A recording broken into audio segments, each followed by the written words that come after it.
Guys, brand new Toyota Innova XE. Ito, in-upgrade natin yung Innova XE ni Madam. Brand new.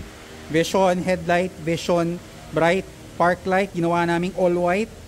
Projector with wiring and kit and switch. Kinabit natin. So, tignan mo yung ilaw. Oh. Yan. Sobrang lakas. Super lakas yan. Yung mga Innova, mahina talaga yung ilaw. Ito yung ina-upgrade natin. Then, nilagyan natin ng hood shocks. Rubber hood lining. Tapos, side view. Sequential lights. Nilagyan natin siya.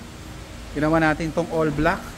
Fender flarings, mudguard, step board. Ayan.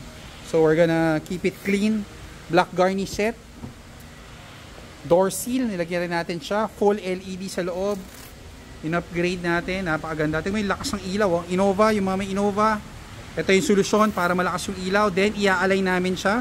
Libre na yan sa amin. Mudguard, nilagyan natin. Ito, so we're just doing some demo at the back. Rear seal, nakakabit na. Backup sensor. So 1 hour, we're done. So make sure nakapag-reserve kayo.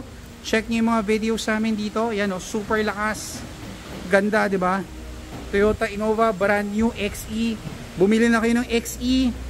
Yung na-save nyo yung budget for the E, i-set up na lang natin. Mas maganda pa, mas tipid ka pa.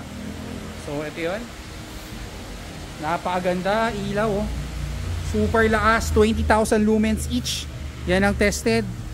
Super lakas yan. Thank you.